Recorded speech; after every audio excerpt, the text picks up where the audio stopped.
اب آپ اس مبارک سلسلے کا 17واں حلقہ سماعت فرمائیں کہ اس میں سے ایک لڑکے نے مجھے کہا کہ یا عمّی، ارے چاچا،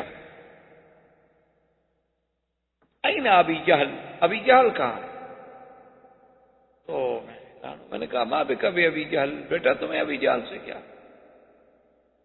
اس نے کہا کہ یا عمّی لقد سمعت انہ آذى رسول اللہ صلی اللہ علیہ وسلم، خدا کی قسم ہے میں نے سنا وہ میرے بدری کا دشمن اور میرے نبی کو اس نے بڑی تکلیف کر دی، اور آج میں فیصلہ کر کے آیا ہوں اپنے گھر سے کہ میں یا دنیا میں میں زندہ رہوں گا یا ابی جہل۔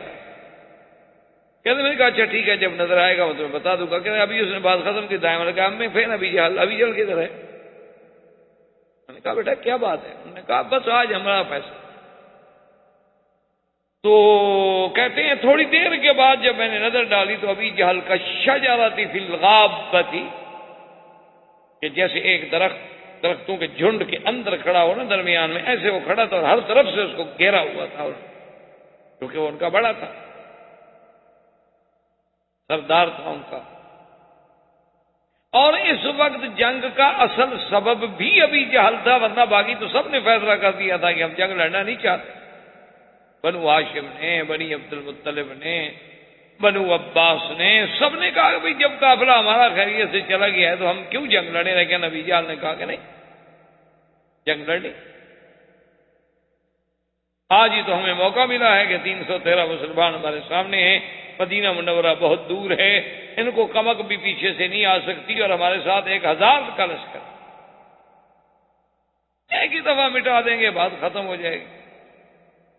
تو حضرت عبد الرحمن ابن عوف فرماتے ہیں فرأیتہ کالشجرۃ فی الغابۃ، میں نے دیکھا کہ جیسے ایک درختوں کے جھنڈ میں ایک درخت کھڑا ہونا ایسے سامنے کھڑا تھا، تو میں نے اس کو اشارہ کیا، اس کو اشارہ کیا، اس کو دیکھ رہے ہیں ایک آدمی کھڑا ہے جس کے بال سفید ہیں اور داڑھی بھی سفید ہے، وہ داڑھی شڑی رکھتے تھے جیسے آج کل یہودی بھی رکھتے ہیں، یہودیوں کی بڑی بڑی داڑھی، یہ تو خیر مسلمانوں کو بوجھ لگتا ہے، باقی ہر مذہب والے رکھتے ہیں، ان کے فیشن میں بھی فرق نہیں آتا، ان کے جدید یعنی فیشن میں، اور دیکھ رہے ہیں یہودیوں سے زیادہ دولت تو کسی کے پاس نہیں، اور وہ بڑے یعنی فیشن میں بھی آگے ہیں، لیکن ان کے فیشن میں، ان کے معیار میں، ان کے اطوار میں، عادات میں، ان کے لوگوں کے سامنے وہ توہین نہیں سمجھتے داڑھی۔ ایک مسلمان ہے جو کہہ رہا، ایک تو اس کا بوجھ نہیں برداشت کر سکتا، اور دوسرا اس کو اچھی نہیں لگتی، تیسرا فیشن کے خلاف۔ داڑھی ہو تو کہتے ہیں عجیب سا لگتا ہے نا، آدمی کارٹون لگتا ہے، بیوی ڈر جائے، بچے ڈر جائیں رات کو گھر میں۔ انا للہ و انا الیہ راجعون، اس کے علاوہ آدمی کچھ نہیں۔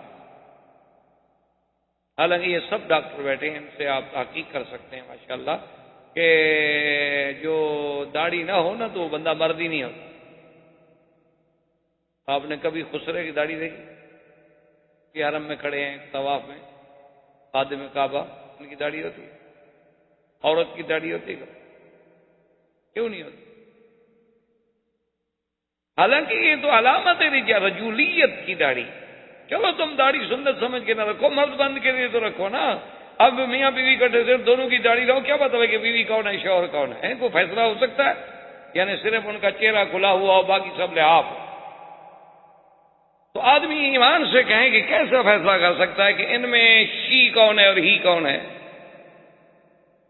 آپ کے پاس کوئی فیصلے کا انداز ہو تو ہو، بہرحال ایک عام دیکھنے والا آدمی تو نہیں کر سکتا، کیونکہ اچھا باقی رہ گیا تھا کہ عورتوں کے بال بڑے ہوتے تھے، اس سے کچھ وہ پہچانی، اب وہ بھی کٹ گئے، اس سے بھی وہ نہیں پہچانی جا سکتی، وہ بھی تو بردوں کی طرح ہو گئے۔ تو بہرحال یہ الگ بات ہے، لیکن ابو جہل وغیرہ بھی داڑھی رکھتے ہیں۔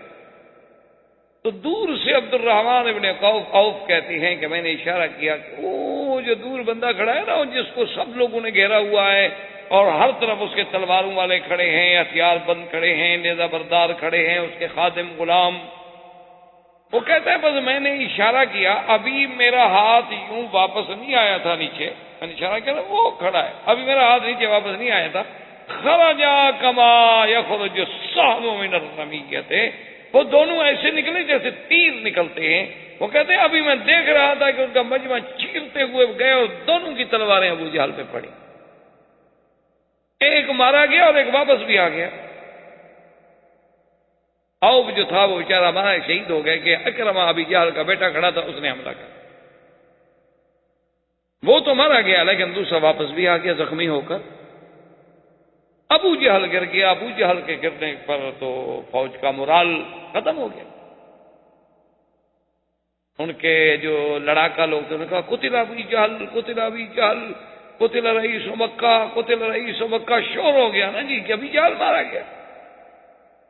اب لوگ جو ہیں جناب افراتفری میں ایسے پریشان ہیں کہ ایک عربی ہے، ایک بدو ہے، اس کا کوئی جنگ شنگ سے تعلق نہیں تھا، نہ مسلمانوں سے نہ مکے والوں سے۔ وہ ویسے کہیں سے گزر رہا تھا، اس نے دیکھا کہ آپس میں جنگ بنی ہوئی ہے تو وہ ایک پہاڑی پہ ساتھ چڑھ کے اونچی جگہ پہ بیٹھ گیا کہ چلو دیکھیں تو صحیح جنگ کیسی ہوتی ہے، ہاں دیکھیں تو صحیح کیسے لڑائی ہوتی ہے۔ اچھا یہ تو قاعدہ تھا نا کہ اگر آپ جنگ میں نہیں ہیں تو آپ کو کوئی نقصان نہیں پہنچا، کیونکہ نہ آپ ادھر سے ہیں نہ ادھر سے، آپ تو علیحدہ بیٹھے ہوئے، آپ سے کیوں کوئی تعارض کرے۔ وہ بیٹھا ہے آرام سے اور کہتا ہے واللہ بار آئی تو عجبن، کہتا ہے عجیب بات، میں نے تو زندگی میں ایسا عجیب واقعہ نہیں دیکھا کہ فروق النساء، مکے والے ایسے بھاگ رہے تھے جیسے عورتیں بھاگتی ہیں پیٹ دے کر، کیا ہو گیا ان کو؟ سامنے مجھے تھوڑے سے آدمی نظر آ رہے ہیں، ادھر بہت آدمی ہیں اور اس کے بعد بھاگ رہے ہیں۔ کہتا ہے بھاگنا تو عورت کا کام ہے، مرد تھوڑا میدان سے بھاگتا ہے، یہ کون کیا ہو گیا؟ تو ابھی اسی اثنا میں اب جب ان میں اللہ نے ہراس، خوف اور مسلمانوں کا رعب طاری کر دیا کہ اب بھاگنے لگے، تو اب تو پھر مسلمانوں نے ان کو تلواروں کی باڑ پہ رکھ لیا۔ انہوں نے کہا کہاں بھاگتے؟ اور شجاعت کا عالم دیکھیں، ایک صحابی ہے جس کی عمر 17 سال، بعض کہتے ہیں یہی معاذ تھا، معاذ اور معوذ جن نے ابو جہل کو مارا۔ تو اس کا ایک بازو جو تھا اس کو تلوار لگی اور بازو کٹ گیا، لیکن آخری حصہ جلد کا جو تھا وہ اس کے ساتھ تھا، وہ پورا نہیں کٹا تھا، وہ بازو لڑک رہا ہے اور وہ دوسرے ہاتھ سے لڑ رہا ہے۔ بازو کی تکلیف نے جب اس کو پریشان کر دیا تو بیٹھ گیا، بیٹھ کے اپنے بازو پر پاؤں رکھا، کھڑے ہو کے توڑ ڈالا اس نے۔ ایسے آپریشن کرتے ہوئے آپ نے دیکھے کبھی؟ کیا ہے اسلام، ایمان؟ دیکھا نہیں آپ نے 1400 سال گزر گئے، طالبان کے پلے میں کیا ہے؟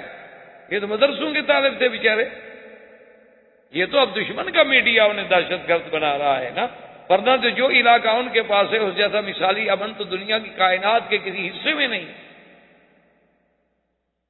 سونے سے لدی ہوئی عورت کو آپ بھیجتے ہیں رات کو، پوری رات سفر کرتی رہے، اس کی طرف کوئی نظر اٹھا کے بھی نہیں دیکھ سکتا، سوال پیدا نہیں ہوتا۔ یہ تو چونکہ یہودی میڈیا ہے، سارا ان کے پاس جدید الیکٹرانک ٹیکنالوجی ہے، وہ بیچارے مسلمان ہیں، آپ نے دیکھا ہوگا کبھی ٹی وی میں دیکھا، داڑیاں رکھی ہیں بیچاروں نے اور چادریں کندھوں پہ پڑی ہوئی ہیں، اور جناب کوئی پتہ نہیں، کبھی نہ لڑے، نہ کبھی ٹریننگ لی، نہ فوج، نہ ان کے پاس تجربہ، اور سامنے کون تھے؟ جنرل عبد المالک جیسے فوج کے لوگ، جنرل دوستم عبد المالک، بڑے بڑے جنگجو لوگ جنہوں نے باقاعدہ رشیا سے ٹریننگیں لی اور باقاعدہ منظم فوج کے منظم اور باقاعدہ جرنیل، اور یہاں سے کون قیادت کرنے والے؟ کون ہیں؟ مولوی داڑیوں والے۔ اچھا کھانے کو بھی کچھ نہیں، ایک پیالے میں سوکھی روٹی ڈال کے اور ٹکڑے بھگو کے کھا لی، چائے کا گھونٹ پی لیا، مل گیا ٹھیک ہے، نہ ملا ٹھیک، مل گیا تو الحمدللہ، نہیں ملا انہوں نے کہا ٹھیک ہوا۔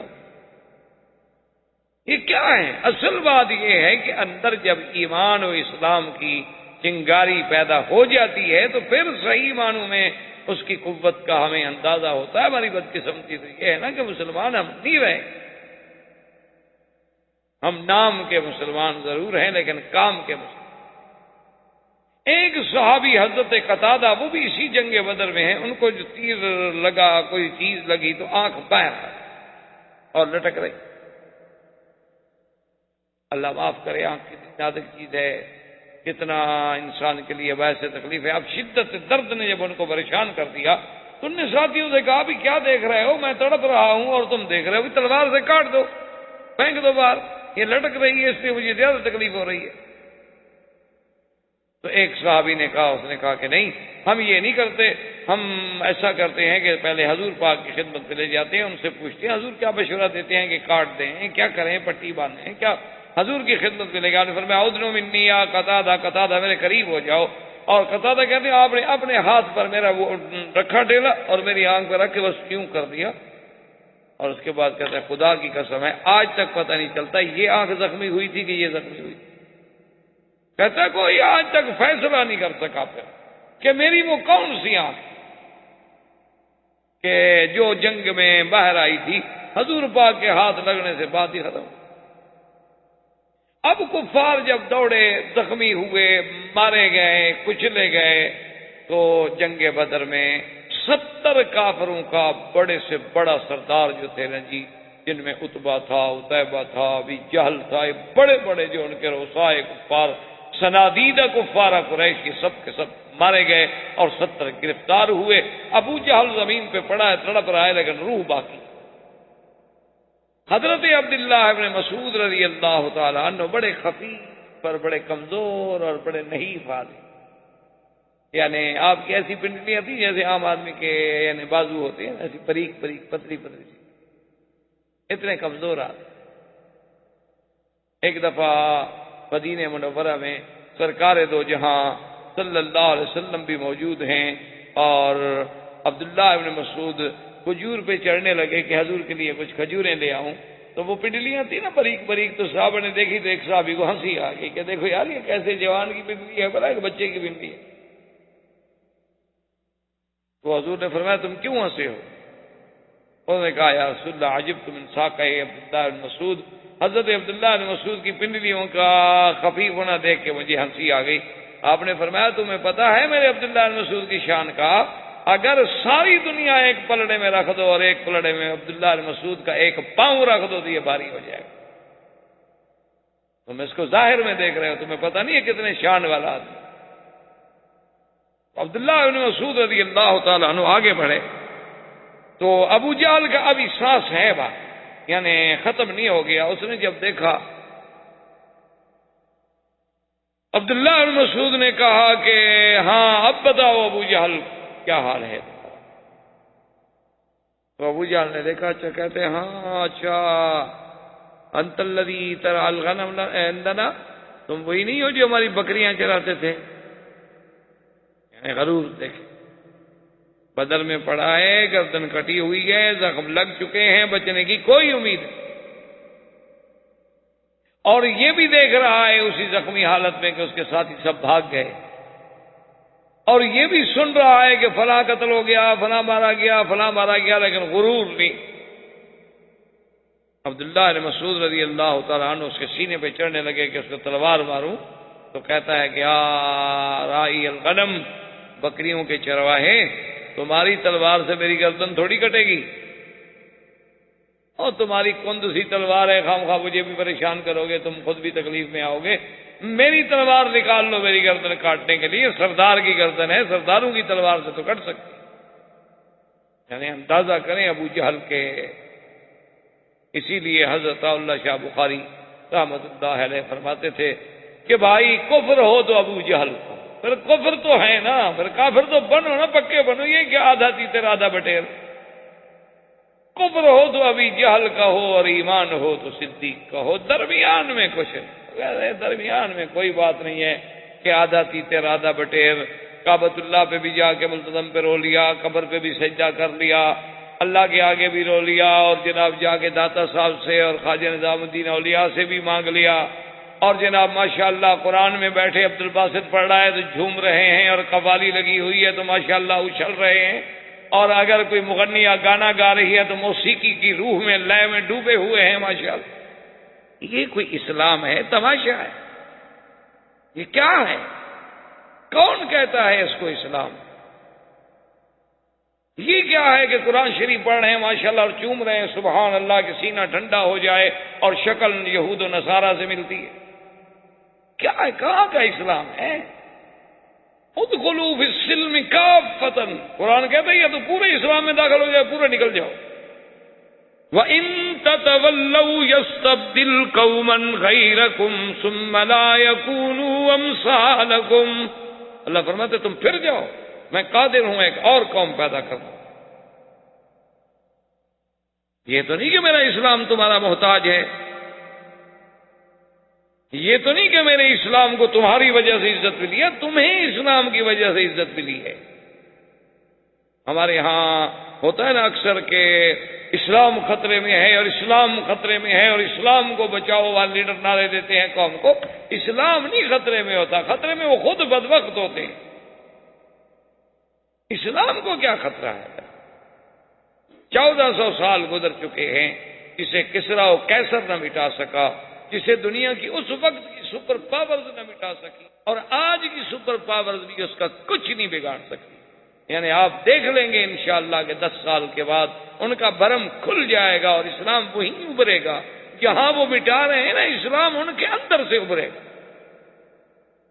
آپ دیکھ لیں وہ وقت دور نہیں ہے۔ جن سٹیٹس میں ہم نے کبھی 2 مسجدیں نہیں دیکھی تھی، اب 2,000 مساجد۔ جن سٹیٹس میں قرآن پڑھنے کے لیے، تراویح سننے کے لیے مسلمان مکہ شریف سے قاری منگواتے تھے، اب ان کے مدرسوں سے لوگ جاتے ہیں دوسرے ملکوں میں قرآن سنانے کے۔ یعنی آپ اندازہ کریں، آپ حیران ہو۔ یعنی وہ لوگ قرآن تراویح پڑھانے والا ان کے پاس کوئی نہیں، قاری ان کے پاس کوئی نہیں۔ ہانگ کانگ میں ابھی میں تھا، بتا رہے تھے کہ کئی سال تو ایسا ہوتا تھا کہ مسلمانوں کے لیے تراویح پڑھانے والا کوئی نہیں ہوتا تھا، مسئلہ بن جاتا تھا۔ جن کو صرف قرآن کی 10 سورتیں یاد ہیں، وہ بھی ہمارے سارے کام میں 3 یا 4 آدمی تھے۔ اور اب ماشاءاللہ کولون کی مسجد سے 30 حفاظ جو ہیں نا، وہ مختلف مقامات پہ بھیجے جاتے ہیں رمضان میں تراویح پڑھانے کے لیے، اور ان کے بعد حافظ باقی ہوتے ہیں، مانگنے والوں کی مانگ ختم ہو جاتی ہے۔ تو یہ اسلام جو ہے نا، یہ یاد رکھیں، یہ تو آئے گا، اور ہمارے آقا کا فرمان حق ہے، وہ کبھی تبدیل نہیں ہو سکتا۔ حضور نے فرمایا ایک وقت آئے گا ادخلہ اللہ پاک اس دین اسلام کو داخل کریں گے فی بیت مدر وشعر ووبر بعز عزیز و بذل ذلیل، کہ کوئی گھر تو گھر، خیمہ بھی باقی نہیں رہے گا جہاں اسلام داخل، چاہے اللہ اس کو قوت سے داخل کر۔ اس لیے آپ دیکھیں گے بڑے بڑے لوگ اسلام میں، اگلے دن میں دیکھ رہا تھا، پڑھ رہا تھا، جو پہلے جارج بش وغیرہ کو گزرا ہے یا اور کوئی پتہ نہیں پریزیڈنٹ گزرے ہیں ان کے امریکہ کے، اس کا پوتا مسلمان ہو گیا۔ بڑے بڑے راہب، بڑے بڑے پادری، بڑی بڑی راہبہ عورتیں اسلام لے آئے، کیونکہ جب وہ اسلام کی سچائیوں کو دیکھتے ہیں، جب وہ اسلام کے حقائق پر غور کرتے ہیں، تو ان کو ماننا پڑتا ہے کہ بھی آخر 1400 سال پہلے یہ خبر حضور پاک کو کس نے دی۔ اس لیے یاد رکھیں کہ اسلام تو آئے گا، تو لیکن کفر یہ ہے کہ چلو کافر ہے، دشمن ہے، اور اسی لیے حضور نے فرمایا تھا کہ ابو جہل جو ہے فرعون هذه الامہ، میری امت کا فرعون ہے، اور ساتھ یہ فرمایا تھا کہ فرعونی اشد من فرعون موسیٰ، میرا فرعون جو ہے ابھی جہل، وہ تو موسیٰ علیہ السلام کے فرعون سے بھی شدید ہے، اس کو تو پانی میں ایک غوطہ لگانا کہا آمنت برب موسیٰ و ہارون، اور اس بدبخت کی گردن کٹی ہوئی ہے، آخری رگیں جڑی ہوئی ہیں، اور اس وقت بھی کہہ رہا ہے کہ جی تلوار میری نکالو اور گردن میری ذرا نیچے سے کاٹو، اوپر سے نہ کاٹو۔ کیوں جی؟ انہوں نے کہا سرداروں کی گردنیں بڑی ہوتی ہیں نا، چھوٹی گردن والے سردار تھوڑے ہوتے ہیں، تو نیچے سے کاٹنا تاکہ پتہ لگے کہ کوئی سردار کی گردن۔ اور اس کے بعد کہتا ہے کہ حل فوق رجل قتلتموہ ہو، کہ یار مجھے بڑے گھور گھور کے دیکھ رہے ہو، ایک بندہ ہی مر گیا نا، کیا ہو گیا؟ جنگ میں مرتے نہیں رہتے، میں مر گیا تو کیا ہو گیا؟ حل فتح تم مکہ کو، مکہ فتح ہو گیا ہے، ایک جنگ تھی، جنگ میں لوگ مرتے ہیں، میں مر گیا تو کیا ہو گیا؟ کون سی بڑی بہادری کی بات؟ تو عبداللہ بن مسعود نے خیر تلوار ماری، گردن اتار دی۔ اب عبداللہ بن مسعود سے تو اس بدبخت کا کتے کا سر نہ کھینچا اٹھایا جائے، کیسے اٹھایا؟ کمزور آدمی، اور وہ تو بڑا بدبخت، اتنا بڑا سر تھا اس کا، تو انہوں نے پھر بالوں سے پکڑا اور گھسیٹا، اور نے کہا اور حل کوئی، گھسیٹنا شروع کیا، وہ مٹی میں رگڑ رہا ہے، مٹی بھی لگ رہی ہے، حضور کے سامنے آ کے پھینکا، حضور نے دیکھا، حضور کیسے پہچانے، سارے تو مٹی لگی ہے، خون لگا ہوا تھا، خون پہ مٹی لگ گئی، آپ نے فرمایا نا، حضرت نے کہا کہ ابھی جہل فسجد رسول اللہ شکرن، حضور اللہ کے شکر میں سجدے میں گر گئے. یا اللہ تیرا کتنا شکر ہے کہ آج یہ راس کفر، آج یہ کفر کا سب سے بڑا سردار اس حالت میں حضور سرکار دو جہاں صلی اللہ علیہ وسلم. اور جنگ بدر میں کہ حضرت عبداللہ ابن مسعود رضی اللہ تعالی عنہ جیسے کمزور آدمی، حضرت عباس اس وقت مسلمان نہیں ہوئے، عم رسول اللہ، حضور کے چچا ہیں، عبد المطلب کے بیٹے. عباس اتنا بڑا کڑیل جوان قریشی، تو پھر بڑے لوگ تھے، بڑی ان کے یعنی اللہ نے ان کو قد، قامت، قوت، طاقت، وجاہت، ایسے تو نہیں اللہ نے قریش کو چنا کہ اس میں نبی پیدا کرے، کوئی وجہ تو تھی نا. اور بھی تو دنیا میں قبیلے بڑے تھے نا. تو اب ان کو گرفتار کر کے لا رہے ہیں اور مسلمان دیکھ رہے ہیں، حیران ہو رہے ہیں کہ عباس جیسا آدمی تو عبداللہ بن مسعود کو کندھے پہ اٹھا کے بھاگ جائے، یہ کیسے اس کو گرفتار کر کے قیدی بنا کے لا رہے، وہ چپ کر کے آ رہے، بولتا بھی نہیں، بھاگتا بھی نہیں. جب وہ آ گئے تو مسلمان نے پوچھا کہ عبداللہ بن مسعود تم بڑے بہادر ہو گئے بھائی، یہ اتنے بڑے جنگجو آدمی عباس عبد المطلب کا بیٹا ہے اور تم اس کو لے آئے، اور اس سے کہنے لگے یار تمہیں کیا ہو گیا، آخر تم بھاگے بھی نہیں، مقابلہ بھی نہیں کیا. اس نے کہا جب اس نے میرا ہاتھ پکڑا نا، معلوم یہ ہوتا تھا کہ میرا ہاتھ ٹوٹ جائے، اتنی قوت تھی اس میں.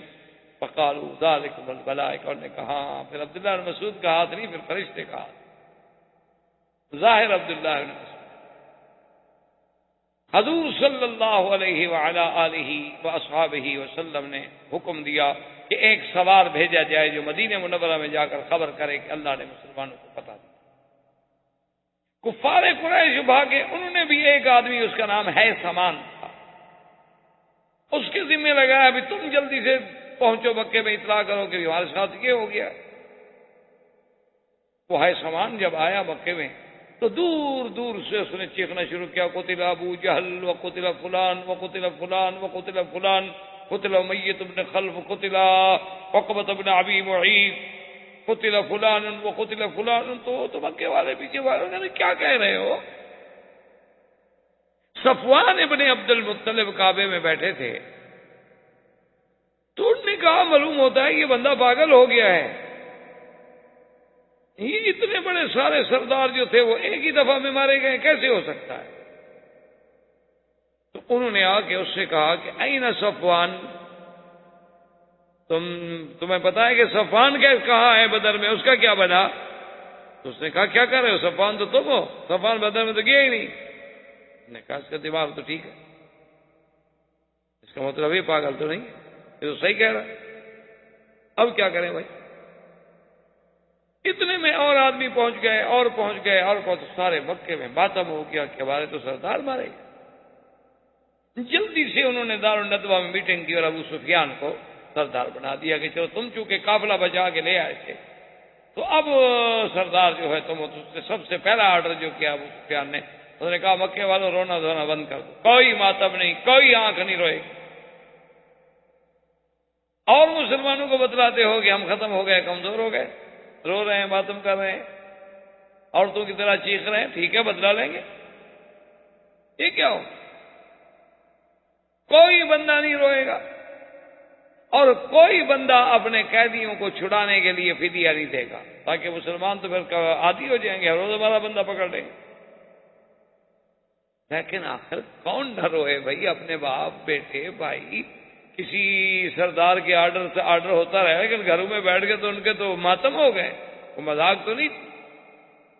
اور یہی جنگ بدر ہے جس میں امیۃ بن خلف عجیب طریقے سے مارا گیا. امیۃ بن خلف سب سے بڑا دشمن تھا سرکار دو جہاں کا، اور یہ وہ ہے جو حضرت بلال کو عذاب دیتا تھا. حضرت بلال اسی کے غلام. امیۃ بن خلف اور اس کا بیٹا جنگ بدر میں جب دیکھا کہ سب بھاگ گئے، اس نے کہا بیٹے سے کہ دیکھو بات سنو، اگر ہم بھاگتے ہیں نا ہم نہیں بچتے، کہاں تک بھاگے؟ شکست ہو چکی۔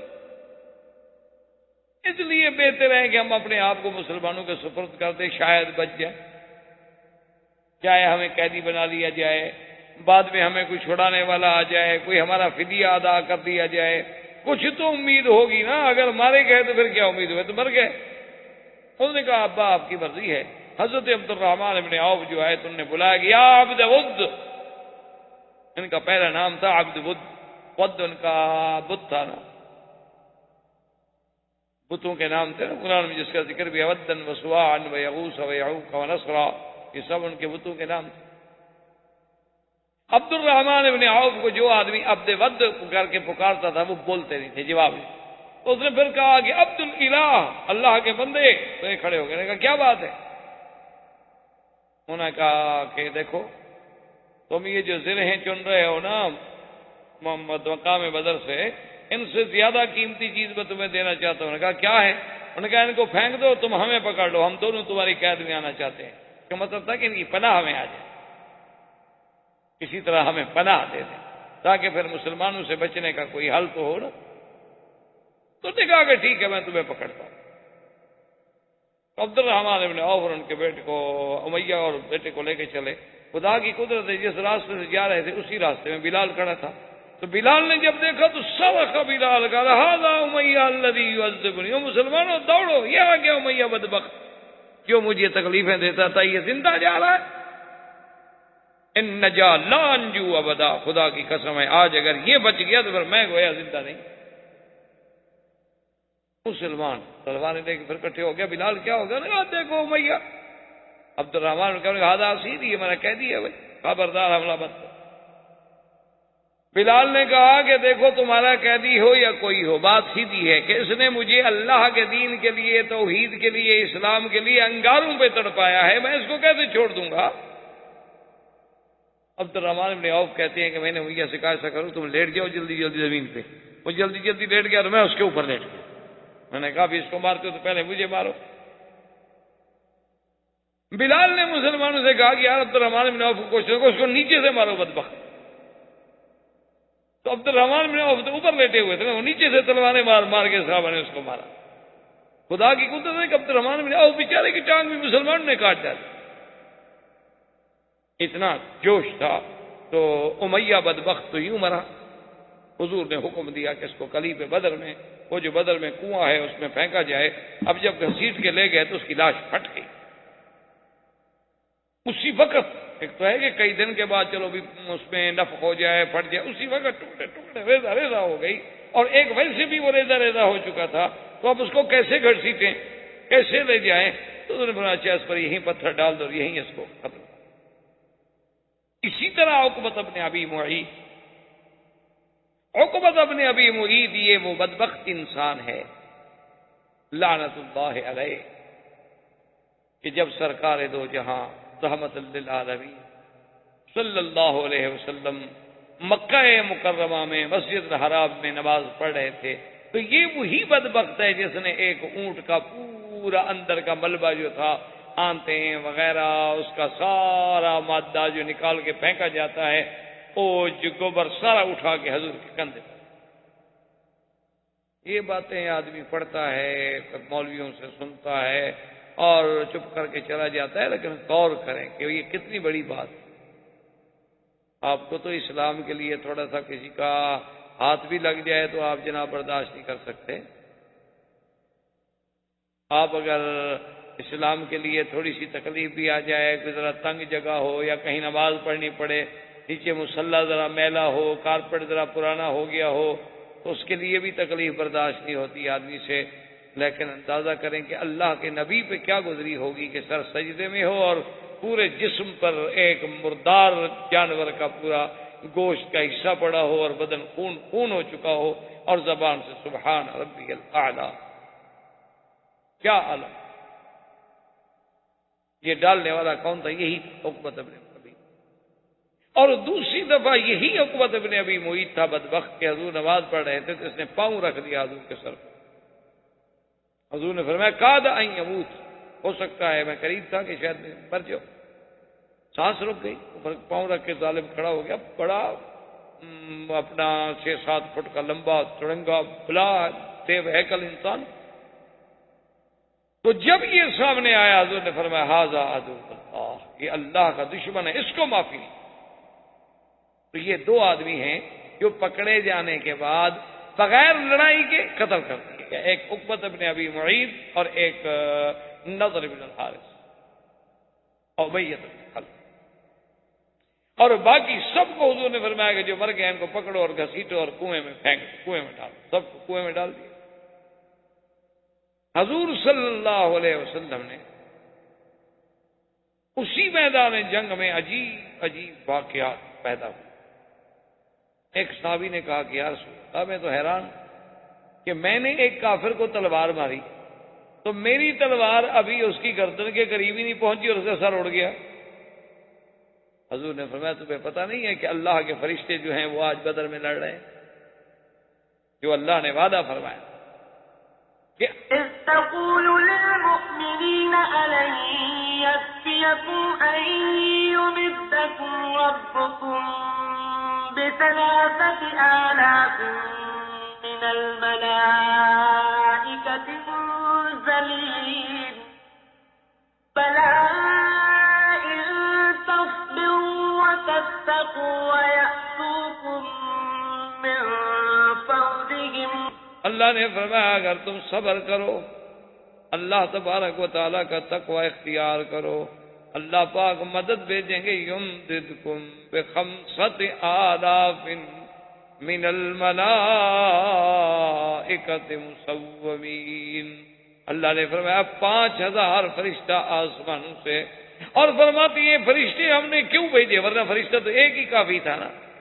وما جعله الله إلا بشرى لكم ولتطمئن قلوبكم به وما النصر إلا من عند الله العزيز الحكيم.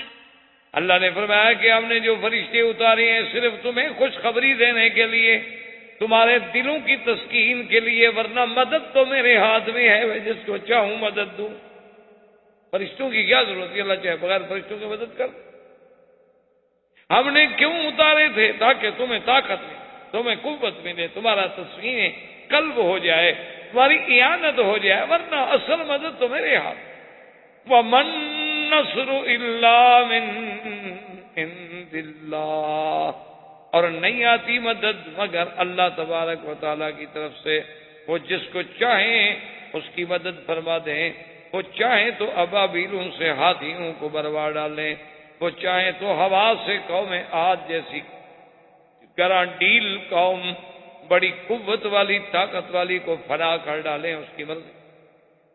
عاد اتنے بڑے، آپ کو پتا ہے کہ عاد قوم جو تھی اتنی بڑے بہادر، اتنے بڑے قوت والے لوگ تھے کہ ایک پتھر جو ہم میں سے 60 اور 70 آدمی نہ اٹھا سکے وہ اکیلا اٹھا لے. لیکن اللہ نے جب عذاب بھیجا تو کوئی فوج نہیں بھیجی، فرشتے نہیں بھیجے. وَأَمَّا عَادٌ فَأُهْلِكُوا بِرِيحٍ صَرْصَرٍ عَاتِيَةٍ سَخَّرَهَا عَلَيْهِمْ 7 لَيَالٍ و8 أَيَّامٍ حُسُومًا فَتَرَى الْقَوْمَ فِيهَا سَرْعَىٰ كَأَنَّهُمْ أَعْجَازُ نَخْلٍ خَاوِيَةٍ. اللہ فرماتے ہیں کہ جب ہم نے قوم عاد کو ہلاک کیا، جب ہم نے قوم عاد کو ہلاک کیا تو ہم نے ہوا بھیجی، اور ہوا بھی 7 رات اور 8 دن متواتر چلتی رہی، اور ایسے اٹھا اٹھا کے پٹک دیا کہ دیکھنے والا دیکھے تو معلوم ہو جیسے کھجوروں کے پورے جسد پڑے ہوئے ہیں. فرمایا کہ دیکھو ان میں کوئی بچا، کوئی میرے عذاب سے بھاگ سکا. تو اللہ چاہے تو ہوا بھیج کے مدد کر دے. اللہ اکبر. اللہ تبارک و تعالی رحمت فرمائے. 12 لوگ بھی عجیب ہوتے ہیں. اسی واقعے سے آج کل ہمارے لوگ ہیں نا، بعض جو آپ کو پتا ہے، بعض لوگ کہتے ہیں نا کہ منگل بدھ میں سفر نہ کریں، یہ ہو جائے گا وہ ہو جائے گا. انہوں نے انہی چیزوں سے نکالا ہے. انہوں نے کہا کہ قوم عاد پہ جب عذاب آیا، قرآن کہتے ہیں ایام نحسات، یہ نحوست والے دن تھے. تو کہتے ہیں کہ بدھ کے دن سے عذاب شروع ہوا اور بدھ کو ختم ہوا، اسی لیے بدھ کے دن جو ہے سفر نہ کیا۔ عجیب قوم۔ اچھا اگر ایک دن دشمن کے لیے منحوس ہو تو تمہارے لیے مبارک ہوگا یا تمہارے لیے بھی منحوس ہوگا؟ نہیں سمجھ آئی؟ جس دن دشمن بڑھ جائے تمہارا، چلو اس کے لیے تو منحوس ہے، لیکن تمہارے لیے تو خوشی کا دن ہے، تمہارے لیے کیسے منحوس ہو گیا؟ منحوس تو ان کے لیے تھا جن پر اللہ کا قہر ٹوٹا، تمہارے لیے تو خوشی کا دن تھا، تم ان کی تقلید کر کے ان کی برادری بن رہے ہو کہ بھی ان کو بدھ والے دن پریشانی ہوئی تو ہم بھی بدھ سفر نہ کریں۔ یہ کیا عقل ہے یار؟ اللہ کے دن ہیں، یاد رکھو، ایک دن میں کسی کے گھر میں بچہ پیدا ہوتا ہے، کسی کے گھر میں موت ہو جاتی ہے، کسی کے گھر میں خوشی ہوتی ہے، کسی کے گھر میں غمی ہوتی ہے، یہ تو اللہ کا نظام ہے، یہ تو آپ نہیں کہہ سکتے۔ تو اس لیے اب آپ جناب اندازہ کریں کہ جنگ بدر میں یعنی ایسے ایسے عجیب عجیب واقعات آئے کہ اللہ تبارک و تعالیٰ نے فرشتے بھیجے اور حضور قریب بدر پہ آئے۔ آپ نے فرمایا یا فلان هل وجدتم ما وعد ربكم حقا، کہ مکے والوں اللہ کا وعدہ سچا ہو گیا کہ نہیں؟ حضرت عمر نے کہا یا رسول اللہ آپ کن کو بات کر رہے ہیں، کن کو تکلیف فرما رہے ہیں؟ وہ تو بدبخت مر گئے، گل گئے، سڑ گئے، کنویں میں پڑے پڑے، ان کا تو پتہ نہیں وجود ہی ختم ہو گیا۔ اور آپ نے فرمایا بل انہ اسمع منک یا عمر، تم سے زیادہ سن رہے ہیں، کیا کہہ رہے ہو؟ میں ایسے خطاب کر رہا ہوں، میرا اللہ ان کو میری بات سنا رہے ہیں۔ حضور سرکار دو جہاں صلی اللہ علیہ وسلم اب جنگ بدر کے بعد جب جنگ ختم ہو گئی، قیدی آ گئے، حضور نے صحابہ کو بلایا، مشورہ لیا کہ ان کا کیا کر؟ حضرت عمر نے کہا یا رسول اللہ اگر میری بات مانتے ہو نا تو جیسے جیسے یہ بیٹھے ہیں نا سردار، ان کے کوئی میرا رشتہ دار ہے، کوئی حضرت علی کا رشتہ دار ہے، کوئی حضرت جعفر کا رشتہ دار ہے، کوئی حضرت ابو بکر کا رشتہ دار ہے، کوئی حضرت فلاں کا رشتہ ہے، تو آپس میں سارے قبیلے کے لوگ نا، تو ہر رشتہ دار کو آپ حکم دیں کہ اس کی گردن اڑا دیں۔ حضور یہ مٹ جائیں تو اچھا ہے، کفر بچے گا نا تو پھر کوئی نہ کوئی یہ تو کمپلے نکالے گا نا، پھر کوئی نہ کوئی تو شاخیں نکالے گا نا، اس کو کہا اللہ نے موقع دیا ہے تو آج ہی کاٹ دو۔ حضور نے فرمایا عمر تم تو بڑے سخت ہو، پہلے ان کا 70 مر گیا، 70 قیدی ہو کے بیٹھے ہیں، تو ان کو بھی ختم کرنے کے در پہ ہو۔ آپ نے فرمایا ابو بکر تمہاری کیا رائے ہے؟ اس نے کہا حضور بات یہ ہے کہ اگر آپ مہربانی کر دیں، چلو یہ کچھ فدیہ بھی دے دیں، مسلمانوں کی مدد بھی ہو جائے اور ان کو رہا کر دیں تو ٹھیک ہے۔ آپ نے فرمایا اچھا ابو بکر تمہاری رائے مجھے قبول ہے، تو ان کو حکم دیا کہ بھئی ان کو فدیہ دو اور چھڑاؤ۔ اب سب کے فدیے آنے لگے تو ان میں ایک قیدی جو ہیں وہ ابو العاص ہیں، جو زوج ہیں زینب، بی بی زینب کے خاوند جو تھے ابو العاص ہی حضور کے داماد تھے، وہ بھی قید ہیں، اور ان کے پاس فدیے کا مال بھیجنے کے لیے کوئی چیز نہیں ہے، تو ان کی بیوی نے، بی بی زینب نے، حضور کی بیٹی نے اپنے گلے کا ہار اور کچھ چیزیں اور ادھر ادھر سے کچھ چیزیں اکٹھی کر کے فوراً بندہ بدر بھیجا کہ فدیہ دے کر میرے شوہر کو چھڑائے۔ جب وہ فدیہ لے کے پہنچے اور وہ ہار سامنے آیا تو حضور نے ہار جب دیکھا تو یہ ہار اصل میں بی بی خدیجہ کا ہار تھا جو انہوں نے اپنی بیٹی کو شادی کے وقت میں دیا تھا، تو حضور کو وہ ہار یاد آیا تو بی بی خدیجہ یاد آ گئی، فبکا رسول اللہ، حضور رونے لگے۔ حضور نے فرمایا میرے صحابہ اگر چاہو تو اس قیدی کو بغیر فدیے کے چھوڑ دو کہ میری بیٹی کے پاس یہی ہار اس کی کل کی، اگر چاہو تم راضی ہو، چکے یہ معاملہ مسلمانوں کا ہے، میں حکم نہیں دے سکتا۔ صحابہ نے کہا حضور آپ چاہیں تو سب کو چھوڑ دیں، ایک بات آپ چاہیں حضور تو سب کو چھوڑ دیں، ہم آپ کی بیٹی کا ہار لیں گے۔ تو حضور پاک نے اس کو رہا کر دیا۔ اچھا خدا کی شان دیکھو، وہ بھی تو قریشی تھا، وہ مکے میں آ گیا، حضور صلی اللہ علیہ وسلم کی قید سے واپس پہنچ گیا، چھوٹ گیا، اس وقت اسلام نہیں لے آیا، بعد میں اسلام لایا کہ میں قیدی بن کے اسلام قبول نہیں کروں، اسلام قبول کروں گا تو جب آزاد اپنے منشے سے، اپنے خوشی سے۔ اور بی بی زینب کو بھیج دیا، بعد میں خود مسلمان ہو کے آ گیا، الحمدللہ اللہ نے اس کے اسلام کو قبول فرما لیا، اور حضور صلی اللہ علیہ وسلم کے اس فیصلے پر اللہ کی طرف سے ناراض تھا۔ اللہ نے حکم دیا، اور حدیث میں آتا ہے کہ حضرت عمر آئے، دیکھا کہ حضور بھی رو رہے ہیں اور ابو بکر بھی رو رہے ہیں، تو حضرت عمر نے سلام کیا اور کہا یا رسول اللہ ماذا یبکی، یا رسول اللہ حضور آپ کو کیا چیز رلا رہی ہے، مجھے بھی بتائیں تاکہ میں بھی تو آپ کے غم میں شریک ہو جاؤں۔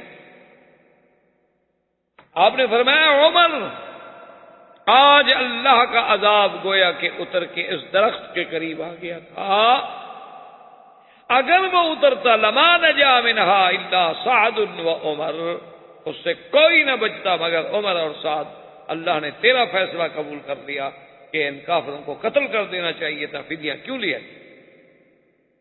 ما کان لنبی ان یکون له اسرا حتی یسخن فی الارض تریدون عرض الدنیا واللہ یرید الآخرہ واللہ عزیز حکیم۔ لولا کتاب من اللہ سبق لمسکم فیما اخذتم عذاب عظیم۔ اللہ نے فرمایا میرا مدنی یہ پیغمبر کی شان کو بات لائق نہیں کہ ہم دشمن قیدی بنا کے ان کے سامنے لائیں اور وہ چھوڑ دیں، کیوں دنیا کی آپ کو زیادہ ضرورت تھی؟ اگر ہم فیصلہ نہ کر چکے ہوتے کہ آپ کی ہر غلطی معاف ہے تو آج ہم پکڑ لیتے، لیکن ہم پہلے فیصلہ کر چکے ہیں کہ ہم نے اپنے پیغمبر کی ہر چیز معاف کر دی ہے۔ پہلے بھی بات یغفر اللہ لک ما تقدم من ذنبک وما تأخر۔ حضور صلی اللہ علیہ وسلم کے صحابہ اصحاب بدر، جبریل علیہ السلام اترے، انہوں نے کہا، سوال کیا کہ یا رسول اللہ یہ صحاب بدر کے بارے میں آپ نے فرمایا صحاب بدر جو ہیں تمام صحابہ سے افضل ہیں۔ تو جبریل نے کہا کہ ھاکذا فی السماء، یا رسول اللہ واقعی آسمانوں میں بھی یہی فیصلہ ہوا ہے کہ جو فرشتے بدر میں اترے تھے وہ سب فرشتوں سے افضل ہیں، اور جو بندے بدر میں آئے تھے وہ سب بندوں سے افضل ہیں۔ اور خدا کی شان دیکھیں، یہ مقام بدر والوں کو ملا کہ اللہ نے فرمایا، حضور نے فرمایا کہ اللہ نے دیکھا میرے بدر والوں کو اور فرمایا اعملوا ما شئتم فانی قد غفرت لکم، کہ اے اصحاب بدر آج کے بعد جو چاہے تم کرو، میں نے تمہارے گناہ معاف کر دیے۔ اتنی بڑی بشارت، اس کا مطلب یہ نہیں ہوتا کہ تم گناہ کرو، مانا یہ ہے کہ جب اتنا بڑا شان ملا ہے وہ تو اور زیادہ جھک جائیں گے، وہ تو اور زیادہ اطاعت کریں گے، اور زیادہ فرما برداری کریں گے، اور دوسرا پھر اللہ ان کو راستے سے ہٹنے نہیں دیں گے، وہ تو مقام بدر ہے۔ حضور صلی اللہ علیہ وسلم اور غنیمت کے ساتھ، کامیابی کے ساتھ، فتح کے ساتھ مدینہ منورہ میں تشریف لائے، اور پورے عالم میں اسلام کا رعب جو تھا وہ غزوہ بدر کی فتح کے بعد چھا گیا، غالب آ گیا۔ اب لوگ اسلام کو سوچنے لگے، سمجھنے لگے، تو یہ اول غزوۃ غزاها رسول اللہ صلی اللہ علیہ وسلم واللہ تعالی عالم وعلمہ اتم۔ برادران اسلام، واجب الاحترام بزرگوں، دوستوں، عزیز نوجوان، سرکار دو عالم رحمت دو جہاں صلی اللہ علیہ وسلم کی سیرت طیبہ کے دروس الحمدللہ متواتر چلے آ رہے ہیں کہ حضور صلی اللہ علیہ وسلم کی ابتدائے ولادت مبارک سے لے کر آپ کی ولادت، رضاعت، پھر آپ کا بچپن، پھر آپ کا دور شباب، پھر سرکار دو جہاں کا زمانہ بعثت، زمانہ بعثت میں پھر زمانہ دعوت، پھر دور انذار، پھر تعذیب مسلمین، پھر ہجرت مسلمین، پھر ہجرت سرکار دو جہاں صلی اللہ علیہ وسلم، اور ہجرت کے بعد سب سے بڑا عظیم معرکہ، سب سے بڑا عظیم غزوہ، اور سب سے پہلا اسلام کا غزوہ، غزوہ بدر کے بارے میں ہم نے الحمدللہ کافی حد تک اپنے علم کے مطابق باتیں کی ہیں اور سنی ہیں، اور تقریباً ہم اس مقام پہ پہنچے تھے کہ حضور کو اللہ نے بدر میں فتح عطا فرمائی۔ بدر میں جب اللہ نے فتح عطا فرما دی تو کافروں نے اس خبر کو مکہ مکرمہ بھیجنے کے لیے، ایک شخص تھا جس کا نام تھا حیثمہ، اس کی ذمہ داری لگائی کہ تم مکے والوں کو خبر دو کہ بھائی میدان بدر میں تو یہ ہو گیا کہ ہمارا 70 سردار مارا گیا ہے اور 70 قید ہو. تو جب ہے سامان نے سرزمین مکہ میں آ کر یہ خبر دی تو پورے مکہ مکرمہ پہ سناٹا چھا گیا کہ یہ کیا ہو، کیونکہ وہ تو کبھی سوچ بھی نہیں سکتے تھے نا کہ اس قسم کا واقعہ بھی ہو سکتا ہے. خدا پر تو ان کا ایمان ویسے نہیں تھا، اللہ کے نبی سرکار دو جہاں صلی اللہ علیہ وسلم پر بھی ان کا کوئی ایمان نہیں تھا. وہ تو مادی اور اسباب کے مارے ہوئے لوگ تھے، ان کے تو سوچ میں نہیں آ سکتی تھی کہ ہماری اتنی بڑی طاقت، اتنی بڑی قوت، 1000 کا لشکر اور تند بے تربیت لوگوں سے مار کھا جائے. تو ابو سفیان کی سرداری کا فیصلہ ہوا اور ابی لہب جو حضور صلی اللہ علیہ وسلم کا سب سے بڑا دشمن ہے وہ خود نہیں گیا تھا بدر میں، لیکن اس نے اپنے بدل میں ایک آدمی کو پیسے دے کے بھیجا تھا کہ تم میری طرف سے جا کے اس جنگ میں شرکت کرو، لیکن خود وہ نہیں کیا. جب اس کو یہ خبر پہنچی تو وہ تو بس بیت عبد المطلب بھی جا کے گر گئی. کیسے ہو کہ ہمارے سارے سردار مارے گئے، ابھی جہل مارا گیا، عتبہ عتیبہ شیبہ سب کے سب مارے گئے، نضر بن حارث، عقبۃ بن ابی، بڑے بڑے ان کے جو خناس تھے سب کے سب مارے گئے. ابی لہب تقریباً بدر کے بعد 1 ہفتے سے زیادہ زندہ نہ رہ سکا، اس کو یہ غم کھا گیا اور اسی غم میں وہ مر گیا. اور اس کو ایسی بیماری ہوئی کہ اس کے کوئی قریب نہیں جا سکتا، حتیٰ کہ اس کی اولاد بھی دور سے کھڑے ہو کے اس کو کھانا پھینکتے تھے، پانی پھینک دیتے تھے، لیکن کوئی قریب جانے کی کوشش نہیں کر سکتا تھا. اور جب مرا تو اس کی لاش پوری طرح پھٹ گئی اور اس قدر بدبو تھی اس میں کہ اپنی اولاد بھی قریب جانے سے ڈری. تو بڑی مشکلوں سے انہوں نے بڑی لکڑی کے بڑے بڑے بانس انہوں نے بنائے اور اس کو اس کے نیچے ڈال کے دور دور سے اس کو پکڑا اور اٹھا کے کڑے میں پھینک دیا، کیونکہ اور کوئی حل نہیں تھا، کوئی اس کو ہاتھ نہیں لگا سکتا.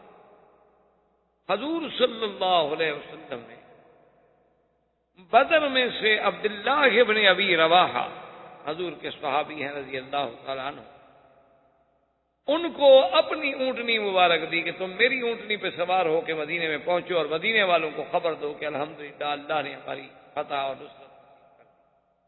عبداللہ ابن ابی رواحہ نے بدر سے حضور کی اونٹنی پہ سفر کیا اور جب مدینے منورہ میں پہنچے تو خبر جو تھی وہ اس انداز میں دی کہ یا ایھا المؤمنون ابشروا، ایمان والو خوش ہو جاؤ، قتل ابی جہل، قتل نضر بن الحارث، قتل عقبۃ بن معیط، قتل امیہ بن خلف، فلاں مر گیا، فلاں مر گیا. تو پورا سینہ جمع ہو گیا کہ کیا بات.